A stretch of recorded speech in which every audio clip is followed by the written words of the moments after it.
নতুন সংসদ সদস্যদের শপথের মধ্য দিয়ে জাতীয় সংসদে আনুষ্ঠানিক যাত্রা শুরু হয়েছে। প্রধানমন্ত্রী ও মন্ত্রিসভার সদস্যরাও ইতিমধ্যে শপথ নিয়েছেন।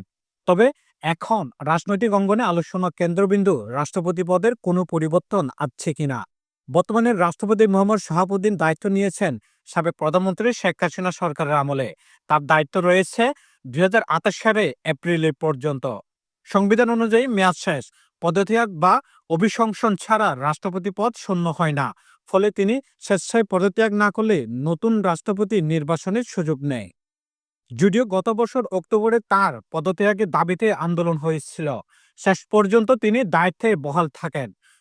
পরে আন্তর্জাতিক সংবাদ মাধ্যমকে দেওয়া এক সাক্ষাৎকারে নির্বাচনের পর সরে যাওয়ার আগ্রহ প্রকাশ করেছিলেন তিনি।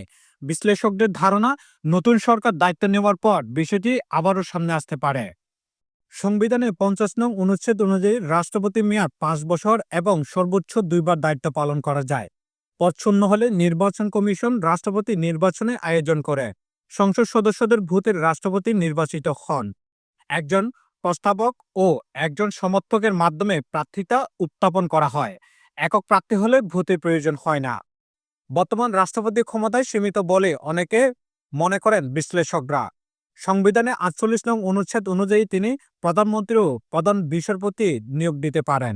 তবে অধিকাংশ ক্ষেত্রে প্রধানমন্ত্রীর পরামর্শ অনুযায়ী কাজ করতে হয়। এদিকে জুলাই সনদে রাষ্ট্রপতি ও প্রধানমন্ত্রীর মধ্যে ক্ষমতায় ভারসাম্য আনার প্রস্তাব রয়েছে।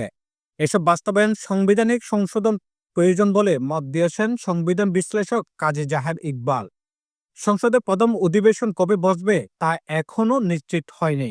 বিশ্লেষকদের মতে অধিবেশন শুরুর আগে রাষ্ট্রপতি পদে পরিবর্তনের সম্ভাবনা খুবই কম। সুবতন সংজ্ঞা, কাগজের খবরপত্র, ঢাকা।